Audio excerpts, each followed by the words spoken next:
சிறிய விளம்பர இடைவேளை தொடர்ந்த நிகழ்ச்சியில் இணைந்து கொண்டிருக்கிறோம். தொடர்ச்சியாக நிகழ்ச்சியில் இன்றைய பத்திரிகையின் பார்வையில் யாழ் குடாநாட்டிலிருந்து வெளிவந்திருக்கக்கூடிய 4 பத்திரிகைகள் எங்கள் கைவசம் இருக்கிறது. முதலில் ஈழநாட்டு பத்திரிகையின் செய்திகளோடு இணைந்திருக்கலாம்.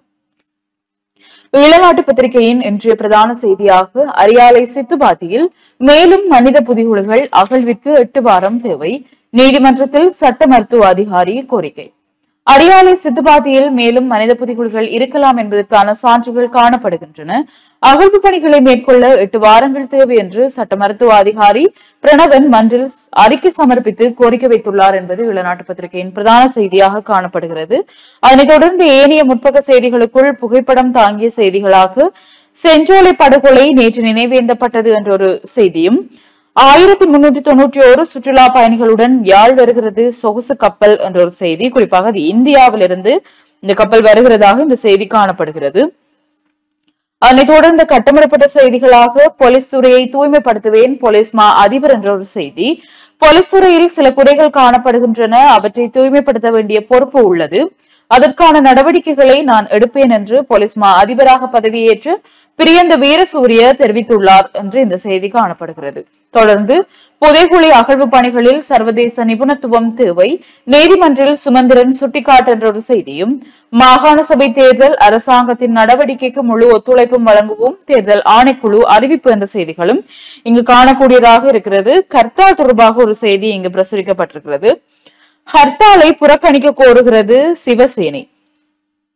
வடக்கு கிழக்கில் எதிர்வரும் திங்கட்கிழமை முன்னெடுக்க உள்ள ஹர்த்தாலை புறக்கணிக்குமாறு சிவசேனை அமைப்பு கோரிக்கை விடுத்துள்ளது என்று இந்த செய்தி காணப்படுகிறது. தொடர்ந்து சபாநாயகருக்கு எதிராக முறையிடுவதற்கு முடிவு, அர்ச்சுனா எம்பி தெரிவிப்பு.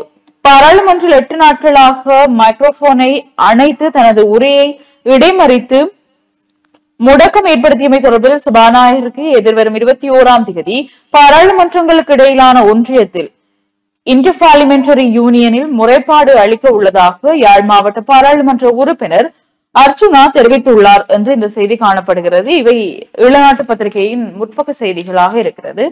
அதனைத் தொடர்ந்து உட்பக்க செய்திகளுக்குள் சுன்னாகத்தில் திருடியவர் நாரத்தனையில் சிக்கினார், நகைகள் பணம் மற்றும் பொருட்கள் மீட்பு என்று தொடர்பான புகைப்படம் ஒன்று இங்கு பிரசுரிக்கப்பட்டுள்ளது. சுன்னாகத்தில் இடம்பெற்ற திருட்டு தொடர்பில் சந்தேக நபர் ஒருவர் கைது செய்யப்பட்டுள்ளார். அவரிடமிருந்து தங்க நகைகள், கைபேசிகள் மற்றும் பெறுமதி வாய்ந்த பொருட்கள் கைப்பற்றப்பட்டுள்ளன என்று ஊர்காவல்துறை போலீசார் தெரிவித்துள்ளார் என்று இந்த செய்தி தொடர்ந்து செல்கிறது. தொடர்ந்து செஞ்சோலை படுகொலை வவுனியாவிலும் நினைவேந்தல் என்ற தொடர்பான புகைப்படங்களும் இங்கு காணக்கூடியதாக இருக்கிறது. இதயபூர்வமாக யாழ்ப்பாணத்திற்கு விசேட நடமாடும் சேவை ஆரம்பம் என்ற ஒரு புகைப்படம் தாங்கிய செய்தி.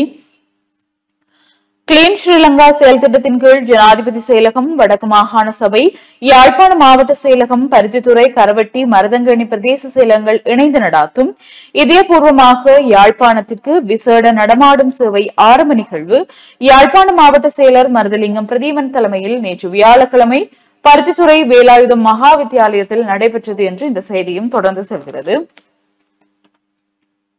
அதனைத் தொடர்ந்து ஏனைய செய்திகளுக்குள் மன்னார் காற்றாலை திட்டம் தொடர்பில் மக்களுக்கு தெளிவூட்ட 1 மாத அவகாசம் ஜனாதிபதி வழங்கினார், ஜெகதீஸ்வரன் எம்பி என்ற செய்தியும், கடிதம் தந்தால் கர்த்தால் தொடர்பில் தீர்மானம், வவுனியா வர்த்தக சங்கம் என்ற செய்திகளும் இங்கு காணக்கூடியதாக இருக்கிறது. அதனைத் தொடர்ந்து வனவள திணைக்கள அதிகாரிகளால் ஓமந்தையில் பெரும் குழப்பம், துப்பாக்கியை காட்டி மிரட்டியதாக குற்றச்சாட்டு என்ற இந்த செய்தி, இது தொடர்பான காணொளிகளும் நாங்கள் சமூக வலைதளங்களின் ஊடாக காணக்கூடியதாக இருந்தது. அதனைத் தொடர்ந்த செய்திகளுக்குள் அனுர போன்றே ஹரணியும் எமக்கு மிக முக்கியமானவர், அமைச்சர் விமல் திட்டவட்டம் என்றொரு செய்தி. ஜனாதிபதி அனுரகுமார திசாநாயக்க போன்றே பிரதமர் ஹரணி அமரசூரியவும் எமக்கு முக்கியமானவர், எம்மிடையே எவ்வித முரண்பாடும் கிடையாது, அரசாங்கமும் கவிழாது, இவ்வாறு சபை முதல்வரும் அமைச்சருமான விமல் ரத்நாயக்க தெரிவித்தார் என்று இந்த செய்தி காணப்படுகிறது. அனைத்து அருங்காட்சியகங்களும் திங்கட்கிழமை மூடப்படும் என்றொரு செய்தி. கொழும்பு தேசிய அருங்காட்சியகம் உட்பட அதன் கீழ் உள்ள அனைத்து அருங்காட்சியகங்களும் எதிர்வரும் செப்டம்பர் மாதம் 1ஆம் தேதி முதல் ஒவ்வொரு திங்கட்கிழமைகளிலும் மூடப்படும் என தேசிய அருங்காட்சியக திணைக்களம் தெரிவித்துள்ளது என்று இந்த செய்தி காணப்படுகிறது.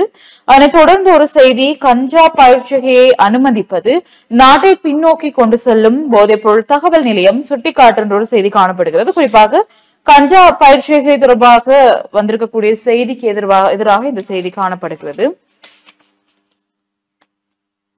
இதனைத் தொடர்ந்து செய்திகளுக்குள், தாய்நாட்டை பாதுகாப்பதற்கு எதிரணிகள் இணைய வேண்டும், மொட்டுக்கட்சி அழைப்பு என்ற செய்தியும், உலக வர்த்தக அமைப்பின் மீன்பிடி மானிய உடன்படிக்கையில் இணைந்தது இலங்கை என்ற ஒரு புகைப்படம் தாங்கிய செய்திகளும் இங்கு காணக்கூடியதாக இருக்கிறது. அதனைத் தொடர்ந்து காணாமற் போனவர்கள் குறித்து புதிய முறைப்பாடுகள் எதுவும் இல்லை என்ற ஒரு செய்தி, கொத்தரொட்டி, முட்டை, அப்பம் உள்ளிட்ட உணவுப் பொருட்களின் விலை அதிகரிப்பு என்ற செய்திகளும் இங்கு பிரசுரிக்கப்பட்டுள்ளது.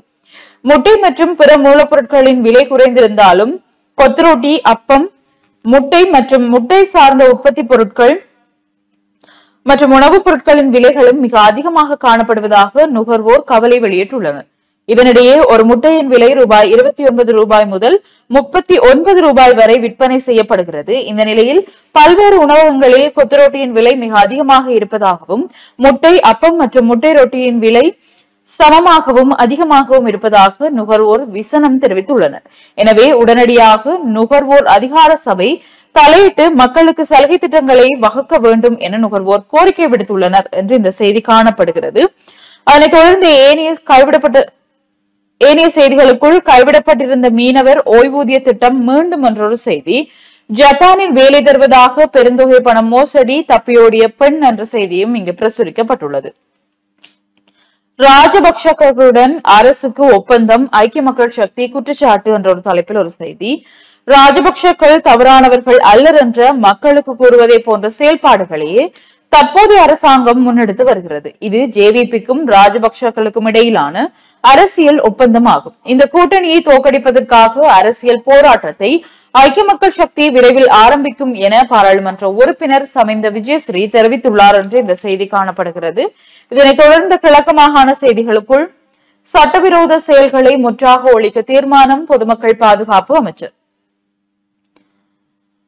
கசிப்பு உற்பத்தி மற்றும் சட்டவிரோத மதுபான விற்பனைகள் உள்ளிட்ட சட்டவிரோத செயல்பாடுகளை முற்றாக ஒழிக்க தீர்மானிக்கப்பட்டுள்ளது என்று பொதுமக்கள் பாதுகாப்பு அமைச்சர் ஆனந்த் விஜயபால தெரிவித்துள்ளார் என்ற செய்தியும் புகைப்படம் தாங்கிய செய்திகளாக, கனகர் கிராம மக்களுக்கு விதைக்கச்சான் வழங்கல் என்ற ஒரு செய்தி, சமஷ்டி தீர்வை வழங்க கோரி பொத்துவிலில் போராட்டம் என்ற செய்திகள் புகைப்படம் தாங்கிய செய்திகளாக இருக்கிறது.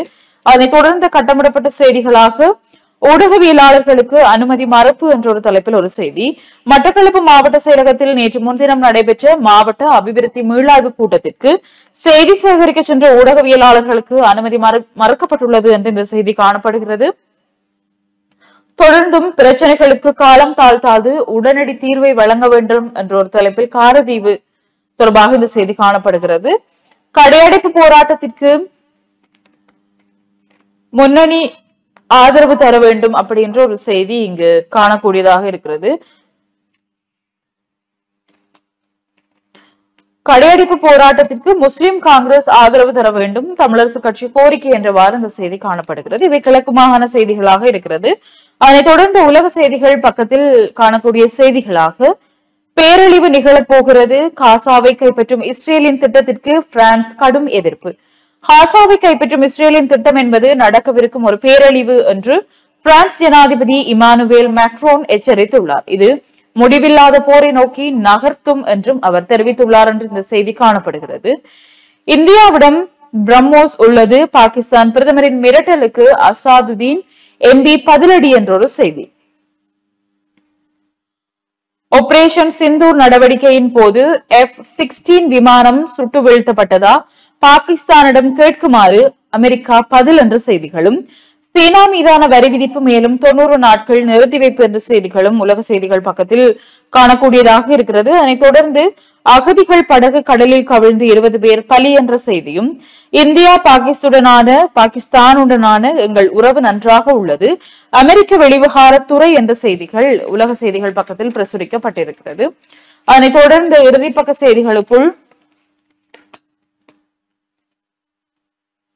சர்வதேச விசாரணைக்கு எவ்வித அவசியமும் இல்லை, அமைச்சர் ஆனந்த் விஜயபால. சர்வதேச விசாரணைக்கு எவ்வித அவசியமும் இல்லை என இலங்கை அரசாங்கம் தெரிவித்துள்ளது.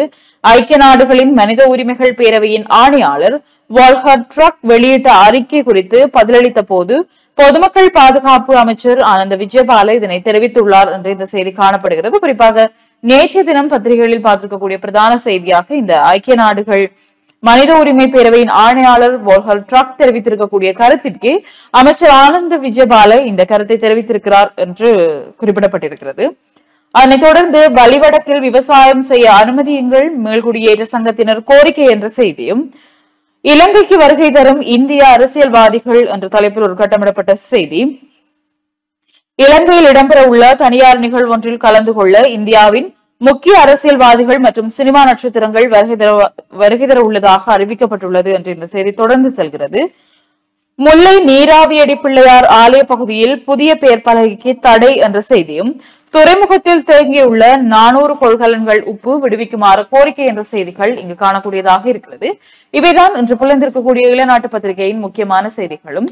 தொடர்ச்சியாக நிகழ்ச்சியில் வலம்புரி நாளிதழின் செய்திகளோடு இணைந்திருக்கலாம். வலம்புரி நாளிதழுடைய பிரதான தலைப்பு செய்தியாக, செம்மணியில் மேலும் பல மனித புதைகுழிகள், யாழ் நீதவான் நீதிமன்றில் சுட்டிக்காட்டு. அகழ்வுக்கு மேலும் 8 வாரங்கள் தேவை என கோரிக்கை, அகழ்வுக்கு தேவையான பாதிட்டை தயாரிக்குமாறு நீதிமன்றம் கட்டளை. செம்மணி மனித புதைகுழி தொடர்பான வழக்கு நேற்று வியாழக்கிழமை யாழ்ப்பாணம் நீதவான் நீதிமன்றில் நீதவான் ஏ ஆனந்தராஜா முன்னிலையில் எடுத்துக் கொள்ளப்பட்டது.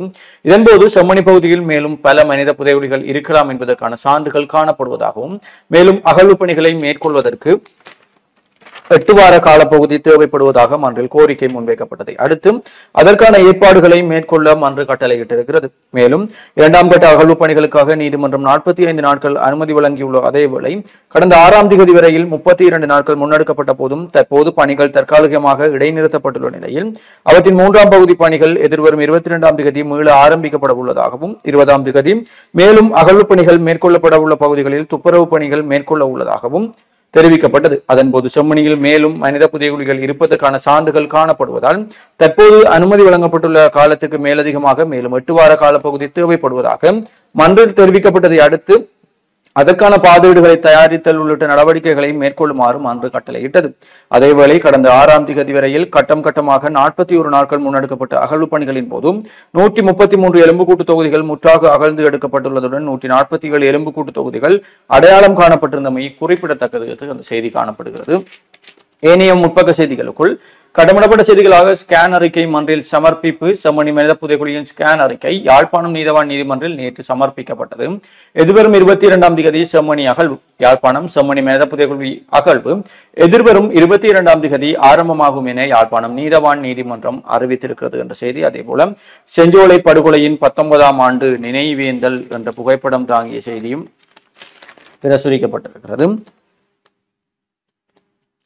முல்லைத்தீவு வள்ளிபுணம் இடைக்காட்டு செஞ்சோலை வளாகத்தில் கடந்த 2006 8ஆம் மாதம் 14ஆம் தேதி அன்றும் இலங்கை விமானப்படையினரால் மேற்கொள்ளப்பட்ட விமான குண்டுவீச்சு தாக்குதலில் படுகொலை செய்யப்பட்ட 54 மாணவர்களுக்கும் 7 பணியாளர்களுக்குமான 19ஆம் ஆண்டு நினைவேந்தல் நிகழ்வு படுகொலை சம்பவம் இடம்பெற்ற வள்ளிபுணம் இடைக்காட்டு பகுதியில் நேற்று காலை இடம்பெற்றது. குறித்த இந்த நினைவேந்தல் நிகழ்வில் சுடரேற்றப்பட்டு மலர் தூவி உணர்வெழுச்சியுடன் நினைவேந்தல் அனுஷ்டிக்கப்பட்டது என்று புகைப்படங்கள் பிரசுரிக்கப்பட்டிருக்கிறது. நல்லூரில் வீதி தடை. யாழ் மாநகர சபையில் கடும் விவாதம். நல்லூரில் ஏற்படுத்தப்பட்டுள்ள வீதி தடை தொடர்பில் யாழ் மாநகர சபையில் கடும் வாத பிரதிவாதங்கள் இடம்பெற்றிருக்கின்றன. யாழ் மாநகர சபையின் அமர்வு நேற்று வியாழக்கிழமை முதல்வர் விவேகானந்த ராஜா மதிவதனி தலைமையில் இடம்பெற்றது. இதன்போது நடைபெற்று வரும் நல்லூர் மகோற்சவத்தின் போதும் ஏற்படுத்தப்பட்டுள்ள வீதி தடை தொடர்பாக கடும் வாத பிரதிவாதங்கள் இடம்பெற்றன. குறிப்பாக நல்லூர் ஆலய பின்பக்க பிரதித்துறை வீதி முழுமையாக தகரமிட்டு அடைக்கப்பட்டுள்ளது. இதனால் பொதுமக்கள் கடும் சிரமங்களை எதிர்நோக்குகின்றனர். அவ்வீதியை திறந்து விடுமாறு உறுப்பினர்கள் கோரிக்கை முன்வைத்தனர். கடந்த முறை நடைபெற்ற விசேட யாழ் மாநகர சபை அமர்விலும் வீதி தடையை அகற்றுவது தொடர்பிலும் கலந்துரையாடி தீர்மானம் எடுக்கப்படும் என யாழ் மாநகர சபை முதல்வரால் உத்தரவாதம் வழங்கப்பட்டது. ஏன் வீதி தடை அகற்றப்படவில்லை என சபை உறுப்பினர்கள் கேள்வி எழுப்பியிருந்தனர். மக்கள் பாதுகாப்புக்காகவே வீதி தடை போடப்பட்டுள்ளதாக முதல்வர் தெரிவித்ததை அடுத்து அங்கு குழப்ப நிலை உருவாகியிருந்தது என்ற செய்தி. விடுதலை புலிகளின் ஆயுதங்கள் நாட்டில் புழக்கத்தில் காணப்படுகிறது. புதிய பொலிஸ் மா அதிபர் பிரியந்த வீரசூரிய தெரிவிப்பு. மட்டக்களப்பு தாண்டியடி மாவீரர் துயிலுமில்லத்தின் ஒரு பகுதி காணியை விடுவிக்க இணக்கம். மட்டக்களப்பு வவுனதீவு தாண்டியடி மாவீரர் துயிலுமில்லம் உள்ள காணியின் ஒரு பகுதியை விடுவிப்பதற்கு இணக்கப்பாடு எட்டப்பட்டுள்ளது என்று தெரிவிக்கப்பட்டிருக்கிறது என்ற செய்திகள் காணப்படுகிறது. அதேபோல செம்மணி வழக்குடன் தொடர்புடைய இராணுவத்தினர் வெளிநாடுகளுக்கு தப்பிக்கலாம், நீதிமன்றத்தில் சுமந்திரன் சுட்டிக்காட்டு. செம்மணி வழக்கில் கைது செய்யப்பட்டு பிணையில் விடுவிக்கப்பட்டுள்ள இராணுவ அதிகாரிகள் வெளிநாடுகளுக்கு தப்பிச் செல்லக்கூடிய ஏது நிலைகள் காணப்படுவதாக ஜனாதிபதி சட்டத்தரணி M.A. சுமந்திரன் யாழ்ப்பாணம் நீதவான் நீதிமன்றத்தில் சுட்டிக்காட்டியிருக்கிறார் என்ற செய்தி. காங்கிரசின் துறையைச் சேர்ந்த இருவர் தமிழகத்தில் கைது என்ற செய்திகள் பலமுறையினுடைய முற்பக்க செய்திகளாக இருக்கிறது. தொடர்ச்சியாக உட்பக்க செய்திகளுக்குள் யாழ் பல்கலைக்கழகத்தில் செஞ்சோலை நினைவேந்தல். செஞ்சோலை படுகொலையின் 19ஆம் ஆண்டு நினைவேந்தல் நிகழ்வு யாழ்ப்பாண பல்கலைக்கழக மாணவர் ஒன்றியத்தின் ஏற்பாட்டில் யாழ் பல்கலைக்கழகத்தின் பிரதான வளாகத்தில் அமைந்துள்ள சுற்றுவட்டத்தில் நேற்று வியாழக்கிழமை நடைபெற்றது. இதன்போது கொல்லப்பட்டவர்களின் உருவப்படங்களுக்கு பல்கலைக்கழக மாணவர்கள் மலர் தூவி அஞ்சலி செலுத்தினார்கள். நினைவேந்தலில் பல்கலைக்கழக மாணவர்கள், கல்விசாரா ஊழியர்கள் என பலரும் கலந்து கொண்டிருந்தார்கள். புதுக்குடியிருப்பு வள்ளிகுணம் பகுதியில் இருந்த செஞ்சோலை சிறுவர் இல்லத்தின் மீது கடந்த 2006ஆம் ஆண்டு ஆகஸ்ட் மாதம் 14ஆம் தேதி விமானப்படையினர் மேற்கொண்ட விமான குண்டுவீச்சில் 54 மாணவிகளும் 7 பணியாளர்களும் என 61 பேர் படுகொலை செய்யப்பட்டு 150க்கும் மேற்பட்ட மாணவிகள் படுகாயமடைந்திருந்தமை குறிப்பிடத்தக்கது என்று அந்த புகைப்படம் பிரசுரிக்கப்பட்டிருக்கிறது. மாகாண சபை தேர்தல் முழுமையான ஒத்துழைப்பு தேர்தல்கள் ஆணைக்குழு தெரிவிப்பு. செம்மணி புதைகுழி விவகாரம் விசாரணைகளின் பின் தீர்வு. ஐநா மனித உரிமைகள் ஆணையாளரின் கருத்திற்கு பாதுகாப்பு அமைச்சர் பதில். செம்மணியில் கிடைக்கும் மனித எண்புக்கூடுகள் இந்த காலத்துக்குரியது என்பதை கண்டறிய வேண்டும். அதன் பின்னர் நாங்கள் சட்ட நடவடிக்கை எடுப்பதற்கு தாங்கள் தயாராக இருப்பதாக பொதுமக்கள் பாதுகாப்பு அமைச்சர் ஆனந்த விஜயபால தெரிவித்திருக்கிறார். சர்வதேச தமிழியல் ஆய்வு மாநாட்டில் கௌரவம் பெறும் தமிழ் அறிஞர்கள் பேராசிரியர் சிவலிங்கராஜா, பேராசிரியர் துரை மனோகரன், பேராசிரியர் மா ரகுநாதன், ச வித்தியமூர்த்தி, சட்டநாதன் என்று அந்த கௌரவம் பெறும் அறிஞர்களுடைய புகைப்படங்கள் பிரசுரிக்கப்பட்டிருக்கிறது. 14,000 சிறுவர்கள் பாதுகாப்பற்ற நிலையில் பாதுகாப்பு அமைச்சர் தெரிவிப்பு. நாட்டில் 14,000 சிறுவர்கள் பாதுகாப்பற்ற நிலையில் இருப்பதாக பொதுமக்கள் பாதுகாப்பு அமைச்சர் ஆனந்த விஜயபால தெரிவித்திருக்கிறார். கொத்துரொட்டி முட்டை அப்பம் விலைகள் கடந்த சர்தியாக அதிகரிப்பு. இலங்கை போலீஸ் கலாச்சார பிரிவின் முதல் பணிப்பாளர் சதீஷ் கமகே கைது என்ற செய்திகளும் காணப்படுகிறது. தொடர்ச்சியாக விளையாட்டு செய்திகளுக்குள் ICC தரவரிசை பட்டியலில் ஆதிக்கம் செலுத்தும் இலங்கை என்ற செய்தி. 34 வருட கனவை நனவாக்கியது மேற்கிந்திய தீவுகள் அணி. சுவிட்சர்லாந்தில் அண்மையில் நடைபெற்ற ஐரோப்பிய ரீதியிலான தாட்சி விளையாட்டுப் போட்டியில் கைதடி குமரநகர் சிவப்பு மற்றும் குமரநகர் மஞ்சள் விளையாட்டு அணியினர் 2 தனி அணிகளாக களமுறைங்கிய நிலையில் குமரநகர் சிவப்பு அணி வெற்றி வாகை சூடியிருக்கிறார்கள் என்ற புகைப்படம் தாங்கிய செய்தி. 2வது T20 போட்டியில் தென்னாப்பிரிக்கா அபார வெற்றி என்ற செய்திகள் விளையாட்டு செய்திகளுக்குள் காணப்படுகிறது. கிளீன் ஸ்ரீலங்கா செயற்திட்டத்தின் கீழ் ஜனாதிபதி செயலகம், வடமாகாண சபை, யாழ்ப்பாண மாவட்ட செயலகம் மற்றும் பருத்தித்துறை, கரவட்டி மற்றும் மருதங்கனி பிரதேச செயலகங்கள் இணைந்து நடாத்தும் இதயபூர்வமாக யாழ்ப்பாணத்திற்கு விசேட நடமாடும் சேவையின் ஆரம்ப நிகழ்வு யாழ்ப்பாண மாவட்ட செயலர் மருதலிங்கம் பிரதீபன் தலைமையில் நேற்று வியாழக்கிழமை பருத்தித்துறை வேலாயுத மகாவித்தியாலயத்தில் நடைபெற்றது என்ற புகைப்படம் தாங்கிய செய்தி பிரசுரிக்கப்பட்டிருக்கிறது. நீர்வள கண்காட்சி நல்லூரில் ஆரம்பம். யாழ்ப்பாண பல்கலைக்கழகத்தின் பல்துறைகளின் ஈடுபாட்டுடன் கடந்த 5 ஆண்டுகளாக நிகழ்ந்து வரும் வடமாகாண நீர்வளம் பேணுவதற்கான பேராய்வு செயற்திட்டத்தின் 2வது சிறப்பு கண்காட்சி இன்று நல்லூர் ஆலயத்தின் நெருங்கிய பகுதியில் பாரதியார் சிலைக்கு அருகிலுள்ள நெசவு பயிற்சிக்கூட வளாகத்தில் ஆரம்பித்து வைக்கப்பட்டிருக்கிறது என்ற செய்தி. சுண்ணாகத்தில் களவாடப்பட்ட நகைகளுடன் ஒரு காவல்துறையில் ஒருவர் கைது. விளையாட்டு செய்திகளுக்குள் சந்திப்புக்கு பின் போர் தொடர்ந்தால் புடினுக்கு எச்சரிக்கை விடுத்த ட்ரம்ப். அமெரிக்க ஜனாதிபதி டொனால்டு ட்ரம்பை இன்று அலாஸ்காவில் சந்திக்கிறார் ரஷ்ய ஜனாதிபதி புடின். இவரின் இந்த சந்திப்பினால் உக்ரைன் ரஷ்ய போர் ஒரு முடிவுக்கு வர வாய்ப்பு இருக்கிறது என்ற செய்தி. இலங்கையிலும் சாதனை படைத்த கூலி திரைப்படம். நூற்றுக்கணக்கான அகதிகளுடன் நடுக்கடலில் கவிழ்ந்த படகு. 60 பேர் உயிருடன் மீட்பு, 26 பேர் உயிரிழப்பு, தேடும் பணிகள் தீவிரம். ஒரு நாளில் மட்டும் 123 பேர் உயிரிழப்பு, கொன்றளித்த இஸ்ரேல் ராணுவம் என்ற செய்தி. மகுடம் சூட்டப்பட்ட உலகின் அழகற்ற நாய் என்ற செய்திகள் வெளிநாட்டு செய்திகளுக்குள் காணப்படுகிறது. மீனவர் ஓய்வூதிய திட்டம் மீள ஆரம்பம். கைவிடப்பட்டிருந்த மீனவர் ஓய்வூதிய திட்டம் அடுத்த மாதத்தின் முதல் வாரத்திற்குள் மீள ஆரம்பிக்கப்படும் என கமத்தொழில் மற்றும் கமநல காப்புறுதி சபை தெரிவித்திருக்கிறார்கள் என்ற செய்தியோடு யாழ் பல்கலைக்கழகத்தின் முகாமைத்துவ பீடம் மனிதவள சிறப்பு துறை 27ஆம் அணி மாணவர்களால் யாழ் போலீஸ் நிலைய அதிகாரிகளுடன் இணைந்து நடாத்திய ரத்ததான நிகழ்வு கடந்த 10ஆம் தேதி ஞாயிற்றுக்கிழமை யாழ் பிரதான போலீஸ் நிலையத்தில் இடம்பெற்றது என்ற புகைப்படம் தாங்கிய செய்தி ஒன்றும். வலம்புரியினுடைய ஆசிரியர் தலையங்கமாக வரவேற்பால் நிகழ்ந்து போகும் துர்ப்பாக்கியம். எங்கள் தமிழர் தாயகம் இலங்கைக்குள் இருந்தாலும் வடக்கு கிழக்கு மாகாணங்களுக்கு அரசு தரப்பினர் வருகை தரும் போதும் அவர்கள் அதனை ஒரு வெளிநாட்டு பயணமாக நினைக்கும் அளவுக்கு நிலைமை உள்ளது. ஆம், ஜனாதிபதி, பிரதமர் மற்றும் அமைச்சர் பிரதானிகள் யார் இங்கு வருகை தந்தாலும் அவர்களை மங்களவாத்தியம் சகிதம் வரவேற்றும் மாலை அணிவித்து ஆரத்தி எடுத்து அவர்களை ஒரு வித்தியாசமான நெகிழ்ந்த மனோநிலைக்கு ஆளாக்கி விடுகிறோம். இதன் காரணமாக நிர்வாக ரீதியாக பேச வேண்டிய பல விடயங்களை மேற்குறித்த அரச பிரதானிகள் பேசாமல் விடுகின்ற துர்ப்பாக்கிய நிலைமை ஏற்படுகின்றது. உண்மை, அரச தரப்பினர் தமிழர் பகுதிகளுக்கு வருகை தருகின்ற போது அவர்களின் வருகை இயல்பானதாக இருக்க வேண்டும். அப்போதுதான் நிர்வாகம் சார்ந்த இறுக்கமான முடிவுகளை அவர்களால் எடுக்க முடியும்.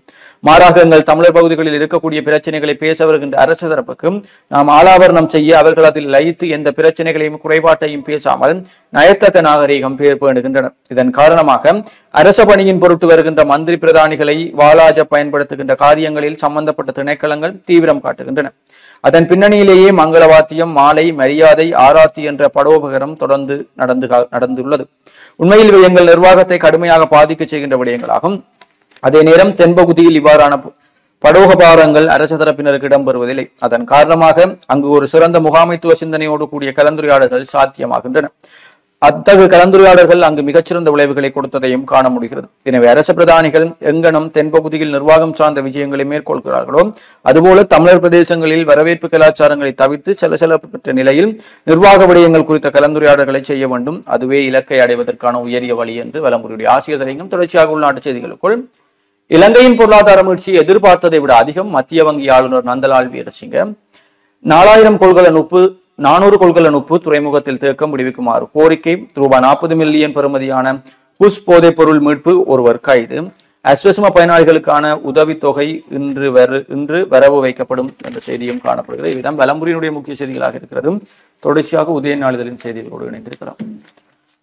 உதயன் பத்திரிகையின் இன்றைய பிரதான செய்தியாக செம்மணி அகழ்விற்கு 8 வாரங்கள் தேவை, சட்ட மருத்துவ அதிகாரி சுட்டிக்காட்டு, மேலதிக நடவடிக்கைக்கு உத்தரவு என்றவாறு இந்த செய்தி காணப்படுகிறது. அதனைத் தொடர்ந்து ஏனைய செம்மணி தொடர்பான செய்திகளாக செம்மணி புதைகுடி வாக்குமூலம் வழங்குவோரை அச்சுறுத்துகின்றது சிஐடி என்ற செய்தியும், சிஐடியினரின் தலையீட்டை உடனடியாக அகற்ற வேண்டும், ஜனாதிபதி சட்டத்தரணி சுமந்திரன் கோரிக்கை என்ற செய்திகளும், ஜிபிஆர் ஸ்கேன் நடவடிக்கையை செம்மணியில் தொடர்க யாழ் சட்டத்தரணிகள் சங்கம் கோரிக்கை என்ற செய்தி, செம்மணி புதைக்குழி அகழ்வு ஆகஸ்ட் 22ஆம் தேதி என்பவை செம்மணி தொடர்பான செய்திகளாக இருக்கிறது. அதனைத் தொடர்ந்து ஏனைய செய்திகளுக்குள், மன்னார் மடு அன்னைக்கு இன்று திருவிழா, நற்கருணை பெருவிழா நேற்று பக்தி பூர்வம் என்று தொடர்பான புகைப்படம் ஒன்றும் இங்கு பிரசுரிக்கப்பட்டிருக்கிறது. பல்கலையில் இன்று தமிழியல் மாநாடு என்ற ஒரு செய்தி, யாழ்ப்பாண பல்கலைக்கழகத்தில் 6வது சர்வதேச தமிழியல் ஆய்வு மாநாடு இன்று இடம்பெறுவதாக இந்த செய்தி காணப்படுகிறது. அதனைத் தொடர்ந்த கட்டமிடப்பட்ட செய்திகளுக்குள், செஞ்சோலை படுகொலைகள் நினைவேந்தல் உணர்வு பூர்வம் என்ற புகைப்படம் தாங்கிய செய்தியும், உதயனின் ஊடாக அனுசரணையில் சர்வதேச புத்தக திருவிழா இன்று கோலாகலமாக ஆரம்பம், அணிதிரண்டு கொண்டாடுமாறு சிறகுகள் அமையம் அழைப்பு என்றவாறு இந்த செய்தி காணப்படுகிறது. அதனைத் தொடர்ந்து நாட்டின் பொருளாதாரம் வேகமாக முன்னேற்றம், மத்திய வங்கி ஆளுநர் தெரிவிப்பு என்ற செய்தியும், தேவநேசன் நேசையா குழு சுட்டிக்காட்டிய படுகொலை சூத்திரதாரிகள் தப்பி ஓடுவதற்கு வாய்ப்பு, செம்மணி வழக்கில் சுமந்திரன் சுட்டிக்காட்டு என்ற செய்திகள் இங்கு பிரசுரிக்கப்பட்டிருக்கிறது. அதனைத் தொடர்ந்து முச்சந்தி முரளி அவர்களுடைய கருத்தாக, விசாரிக்க வந்தவையே வில்லங்கத்தை குடுக்கினம் என்றா நல்லா விளங்கிடும் பாருங்க என்ற மாதிரி அவருடைய கருத்து இருக்குது. இவை உதயனின் முற்பக்க செய்திகள். அதனைத் தொடர்ந்து உட்பக்க செய்திகளுக்குள், போலீஸ் அத்தியட்சர் லஞ்ச ஊழலில் கைது, போலீஸ் கலாச்சார பிரிவில் பதில் பணிப்பாளர் சிரேஷ்ட போலீஸ் அத்தியட்சர் சதீஷ் கமகே 14 மில்லியன் ரூபாய் லஞ்சம் பெற்ற குற்றச்சாட்டில் கைது செய்யப்பட்டுள்ளார் என லஞ்சம் மற்றும் ஊழல் பற்றிய ஆணைக்குழு தெரிவித்துள்ளது. சதீஷ் கமகே வேறு ஒருவரின் பெயரில் 3 வங்கிக் கணக்குகளை திறந்து ஒருங்கமைக்கப்பட்ட குற்றவாளிகள், போலீசார் சேவைகள் தொடர்பாக வருபவர்கள் மற்றும் பிற குற்றவாளிகளிடம் இருந்து லஞ்சமாக பெறப்பட்ட பணத்தை அந்த கணக்குகளில் வைப்பிலிட்டுள்ளமை தெரிய வந்துள்ளதாக ஆணைக்குழு தெரிவித்துள்ளது என்று இந்த செய்தி காணப்படுகிறது. செம்மணி எண்புத்தோதிகளை யாழ்ப்பாண பல்கலைக்கழகத்தில் மரபணு பரிசோதனை செய்யலாம், நீதிமன்றில் சுட்டிக்காட்டு என்ற தலைப்பில் ஒரு செய்தி இங்கு பிரசுரிக்கப்பட்டுள்ளது.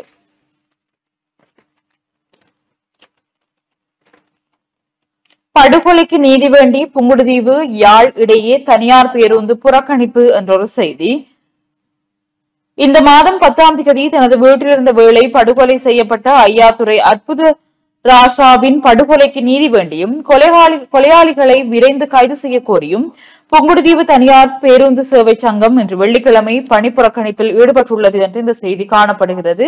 தொடர்ந்து நம்பிக்கையில்லா பிரேரணை அரசாங்கத்தையே பலப்படுத்தும், எதிர்க்கட்சி பொறுப்புடன் செயற்படுக ஜாவீர தெரிவிப்பு என்ற செய்திகள் காணப்படுகிறது. தொடர்ந்து கட்டமிடப்பட்ட செய்திகளாக 24 மணி நேரத்தில் 3 துப்பாக்கிச் சூடுகள் என்ற செய்தியும், இவரிடத்தில் இதுவரை 80 துப்பாக்கிச் சூடுகள் என்ற செய்திகளும் கட்டமிடப்பட்ட செய்திகளாக இங்கு பிரசுரிக்கப்பட்டுள்ளது.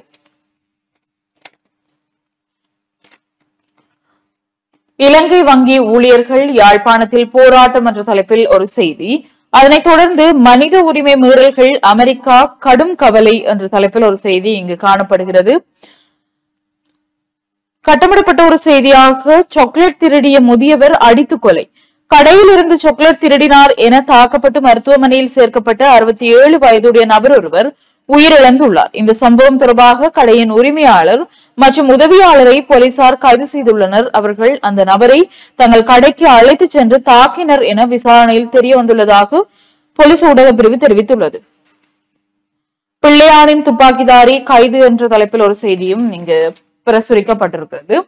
அதனைத் தொடர்ந்து ஏனைய செய்திகளுக்குள் பளை சோரன்பற்று பகுதியில் வீடொன்றின் மீது கொடூர தாக்குதல், வாழ்வெட்டு குழு அடாவடி என்ற செய்தியும், படகு பழுதாகி கடலில் அந்தரித்த யாழ் மீனவர்கள் 2 தமிழக மீனவர்களால் மீட்பு என்ற செய்திகளும் இங்கு காணக்கூடியதாக இருக்கிறது. அதனைத் தொடர்ந்து ஒரு கட்டுரை ஒன்று இங்கு பிரசுரிக்கப்பட்டிருக்கிறது.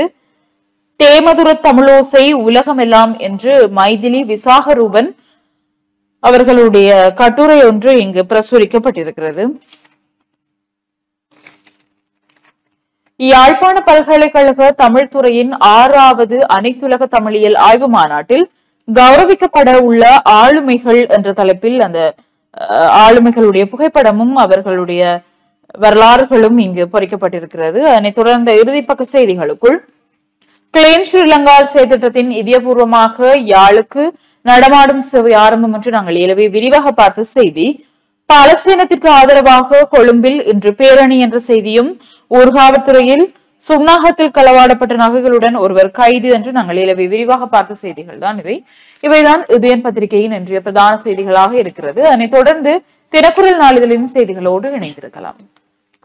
தினக்குரல் நாளிதழுடைய பிரதான தலைப்பு செய்தியாக போர்க்காலத்தில் இடம்பெற்ற மனித உரிமை மீறல்களுக்கு சர்வதேச விசாரணை தேவையே இல்லை, உள்ளக விசாரணை ஊடாக தீர்வை வழங்க அரசு தயாராம், ஐநா மனித உரிமைகள் ஆணையாளர் அறிக்கைக்கு பதில்.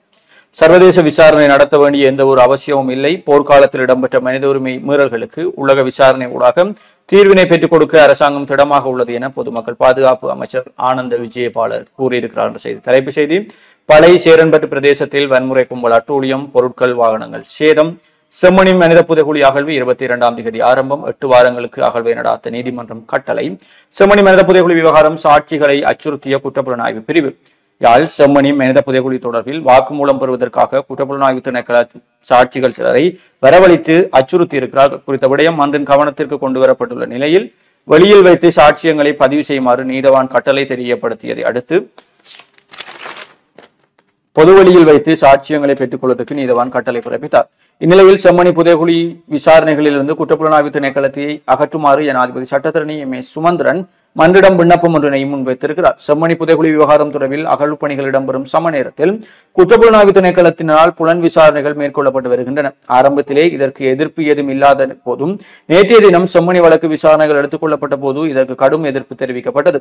செம்மணி புதைகுழி தொடர்பில் வாக்குமூலம் பெறுவதற்காக சாட்சியங்கள் சிலரை வரவழைத்தும் குற்றப்புலனாய்வு திணைக்களம் அச்சுறுத்தினார்கள் என்ற முறைப்பாட்டை பாதிக்கப்பட்டோர் சார்பில் மன்றில் முன்னிலையான சட்டத்தரணிகளான M.A. சுமந்திரன், V. மணிவண்ணன், குருபரன் ஆகியோர் முன்வைத்தனர். இந்த நிலையில் சாட்சியங்கள் யாரிடமேனும் குற்றப்புலனாய்வு பிரிவினர் வாக்குமூலம் பெறுவதாயின் மயானத்தில் வைத்து பொதுவழியில் ஏனையவர்கள் முன்னிலையில் வாக்குமூலத்தினை பெறுமாறு நீதவான் கட்டளையை பிறப்பித்திருந்தார். இதன்போது செம்மணி புதைகுழி விசாரணைகளிலிருந்து குற்றப்புலனாய்வு திணைக்களத்தினை அகற்றுமாறும் ஜனாதிபதி சட்டத்தரணி M.A. சுமந்திரன் மன்றிடம் விண்ணப்பம் ஒன்றினையும் முன்வைத்திருந்தமை குறிப்பிடத்தக்கது என்ற செய்தியும்.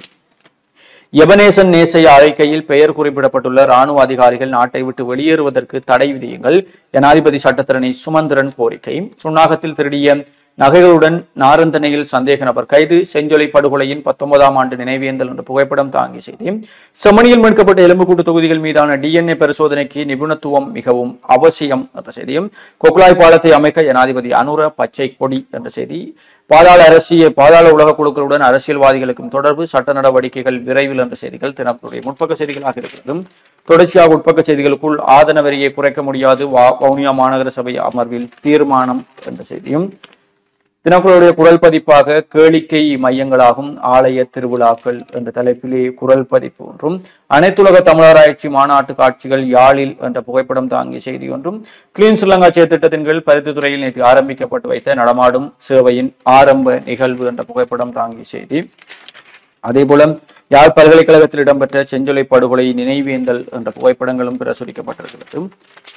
விளையாட்டு செய்திகளுக்குள் தூய்மை பணியாளர்கள் என்ன தேச விரோதிகளா, அரசை சரமாரியாக சாடிய விஜய் என்ற ஒரு செய்தியும், விளையாட்டு செய்திகளுக்குள் அனைத்து அருங்காட்சியகங்களும் திங்கட்கிழமைகளில் மூடப்படும், அமைச்சருக்கு எதிரான நம்பிக்கையில்லா பிரேரணை, ஈஸ்டர் தாக்குதலை மூடி மறைக்கும் அரசுக்கு விடுவிக்கப்படும் எச்சரிக்கை, உயிர்த்த ஞாயிறு குண்டு தாக்குதல்கள் தொடர்பான விசாரணைகளை மூடி மறைப்பதற்கு முயலும் அரசுக்கு பாதுகாப்பு பிரதி அமைச்சருக்கு எதிரான நம்பிக்கையில்லா பிரேரணை ஒரு எச்சரிக்கை என்று ஸ்ரீலங்கா பொதுஜன பெரமுனவின் தேசிய அமைப்பாளரும் பாராளுமன்ற உறுப்பினருமான நாமல் ராயபக்ச தெரிவித்திருக்கிறார் என்ற செய்தியோடு, மலையக தமிழ் சமூக பெண்கள் குடும்ப கட்டுப்பாடு அதிகரிப்பு, அமெரிக்க அறிக்கையில் அதிர்ச்சி. மலையக தமிழ் சமூகத்தை சேர்ந்த பெண்கள் குடும்ப கட்டுப்பாட்டுக்கு இலக்காவதாக அமெரிக்க ராஜாங்க திணைக்கள அறிக்கையில் சுட்டிக்காட்டப்பட்டிருக்கிறது என்ற செய்தியும், சொக்கலேட்டை திருடியதால் முதியவர் அடித்துக் கொலை, கடை உரிமையாளர் உதவியாளர் கைது என்ற செய்திகளும் காணப்படுகிறது. உப்பு இறக்குமதியில் சிக்கல், 1000 கொள்கலன்கள் தேக்கம் என்ற செய்தியும், தினக்குரலுடைய ஆசிரியர் தலையங்கமாக கொக்குழாய் பாலம் அனுர ஆட்சியில் சாத்தியப்படுமா என்ற கேள்வியோடு ஆசிரியர் தலையங்கம், எபனேசன் நேசைய அறிக்கையில் பெயர் குறிப்பிடப்பட்டுள்ள இராணுவ அதிகாரிகள் நாட்டை விட்டு வெளியேறுவதற்கு தடை விதியுங்கள், ஜனாதிபதி சட்டத்தரணி சுமந்திரன் கோரிக்கை. செம்மணி சித்துப்பாத்தி மனித புதைகுழி வழக்கு 1999 செம்மணி வழக்கோடு தொடர்புடையது என்பதால் இலங்கை மனித உரிமைகள் சங்கத்தின் கலாநிதி ஜெபனேசன் நேசையா தலைமையிலான குழுவினரின் விசாரணை அறிக்கையை நீதிமன்றத்தில் சமர்ப்பித்திருக்கிறோம் என்று சுமந்திரன் அவர்கள் எழுதக்கூடிய செய்தியும் காணப்படுகிறது. இறுதிப்பக விளையாட்டு செய்திகளுக்குள் வடக்கு மாகாண குத்துச்சண்டை அச்சுவேலி புனித தெரேசாள் மாணவி வரலாற்று சாதனை என்ற புகைப்படம் தாங்கிய செய்தி. அவருக்கு நாங்களும் வாழ்த்துக்களை தெரிவித்துக் கொள்கிறோம். போர்முலா 1 சாம்பியன்ஷிப் நோரிஸ் 5வது வெற்றி, ஐசிசி ஒருநாள் தரவரிசை சுப்மன் கில் முதலிடத்தில் என்ற செய்தியோடும், T20 கிரிக்கெட் தரவரிசை பிரீவிஸ் ஒரே போட்டியில் 80 இடங்கள் முன்னேற்றம் என்ற செய்திகளும் காணப்படுகிறது. இவைதான் தினக்குரலுடைய இன்றைய முதன்மை செய்திகளாகவும் புலந்திருக்கக்கூடிய நாளிதழ்களுடைய முக்கிய செய்திகளாகவும் இருக்கிறது. தொடர்ந்தும் இணைந்திருங்கள் நேயர்களே. சிறிய ஒரு விளம்பர இடைவெளிக்கு பிறகு மீண்டும் சந்திப்போம்.